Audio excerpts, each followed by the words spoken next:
Welcome to Executive Corner, Expert Talks, a 20-minute roundup with Mr. Bryan Carr, Managing Director and CEO of RooLife Group. We bring you industry leaders, successful business owners, market and equity advocates, all under one roof to help you discover the insights of the stock market and help you understand how one can create multiple passive streams of income. On today's show, we have Mr. Bryan Carr, Managing Director and CEO of RooLife Group. Thank you for joining us.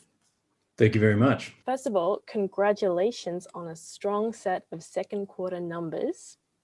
You have reported a 40% jump in unaudited revenue, beating your guidance. What, according to you, has led to this performance? Well, yeah, obviously we're really pleased with the result. It's the outcome of the contract wins that we've been announcing through 2020. So 8 significant new brand contracts that we won over the last 10 months, and that's what's now driving the strong revenue growth. So our clients are established global brands, and they're signing up with RLG for us to be their digital marketing and e-commerce store operator. So we all know that e-commerce is booming, and our growth, I think, is testament to that. Each new contract we add delivers services revenue and product sales for us as we bring each new store online. So that revenue is accretive and it's growing, and pleasingly as a business, it's delivering in line with our business plans. So that sales revenue growth of 40% last quarter, that we've also advised the market that we're looking for almost 100% growth again this quarter to $2.5 million. And that really confirms that we're delivering and we hope beating market expectations. That's excellent to hear. So in the December quarter, RooLife continued to win significant new contracts, including with Cadalys, Reed Fruits, and Fruitique, if I'm saying that correctly, yeah. which came back off a number of contract wins in the prior quarter. Could you please shed some light on these contracts and what they mean for the company financially? Yeah, sure. I mean, those contract wins over the last 10 months, they're all typically 2 to 3 year contracts. And so based on the service fees and the expected minimum sales targets for each of those contracts, we're expecting that they'll contribute up to $22 million of revenue to the business, so distribute over this and the next 2 financial years. So for us forecasting that $2.5 million in the current quarter alone, that represents 75% of our total revenue for the whole year we achieved in FY20. So that gives you some context of just how these contracts are contributing and how we're growing.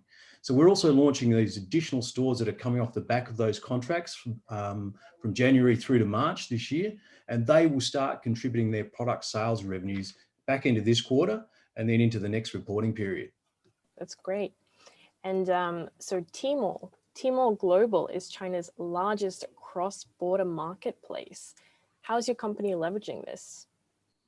Well, I think that the numbers are incredible when you look at it in the context of, say, the Australian domestic market. We are really looking to leverage Alibaba's complete shopping platforms. With over 750 million monthly active users on their shopping platforms, obviously it's a really attractive marketplace for us and for high quality international brands and products. And that's one of the key drivers for our focus there. Tmall Global is a really important and key entry point for global brands. It's where we establish and operate the brand's flagship stores. That means that we're the official brand store and we own and operate those stores on behalf of our clients. So an incredibly important platform for us. And so during the pandemic, the e-commerce sector, as you said, has seen a worldwide boom. How, according to you, has the Chinese e-commerce sector, how is it doing at the moment? Well, e-commerce is booming globally, and the biggest and best marketplace for e-commerce in the world is China. So everyone knows from our own experiences that we've become more adept at shopping online, and that's as an outcome of the COVID-19 pandemic. So in China, 80% of internet users shop online. So it's an extraordinarily high number of users, and the pandemic has created an expanded demographic of online shoppers. As even older people who may have resisted online shopping previously, when with lockdown, it became their only option. And they worked out just how easy it is to click and buy. So already a big market and still growing. It's the biggest e-commerce market in the world. put it in the context, it's bigger than Europe and the US online markets combined. That's the incredible attraction for global brands that we represent and for shareholders in RLG. Wow, that sounds very promising, actually. Yeah, it's exciting times. It really is. Yeah, I can imagine. And so you have recently reported that you were seeing strong demand for health and well-being as well as food products, particularly in China. How do you intend to leverage on this? Well, there's always been strong interest in China from consumers that are looking for, quality health and well-being products and food for themselves and their family. And never more so now than as we come out of the COVID pandemic. There's such a greater awareness of health and well-being. Last year, the e-commerce sales in China were over $1 trillion Australian dollars, and that number is projected to nearly double by 2024. Now, e-commerce is the perfect platform for matching eager shoppers with eager brands seeking to enter this strong market, and that's the role that RLG plays. Food imports are up over 13% from the prior year in China. So we see the combination of strong demand for food, online shopping booming, and just a growing and increased awareness and general appeal for health and well-being products is almost creating the perfect storm for RLG. We really think we are in the right place at the right time. Right. Those are some whopping numbers, actually, for sure. They are. They're incredible. Yeah. And so could you please walk us through your company's medium to long-term strategies? Yeah, so we continue to build out our business aggressively, growing our revenue lines as our portfolio of online stores continue launching. And so our portfolio of products gets wider. We're also broadening our coverage and reach globally. So we're adding more countries as both sources and for potential markets for our brands. And from a corporate perspective, we're also looking to introduce the business to new investors, and we want to set out the investment opportunity that RLG represents. So we're closing out a December quarter with forecasting the sort of $2.5 million of expected revenue coming up in the March quarter. That sort of, if you annualize out that at $10 million of annualized revenue, we had over $5 million in cash at bank, and we're really growing strongly. So we think with a market cap of only $12 million, we represent a really strong investment case for those investors looking for diversified exposure to e-commerce and the growth that this sector can deliver. Right, absolutely.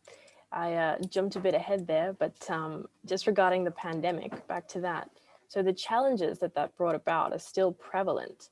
What is RLG doing differently to wade through these unprecedented times? Well, I think fortunately for us as a business, being an online digital marketing and e-commerce business, we were naturally predisposed to operate the way that we've all become accustomed now online.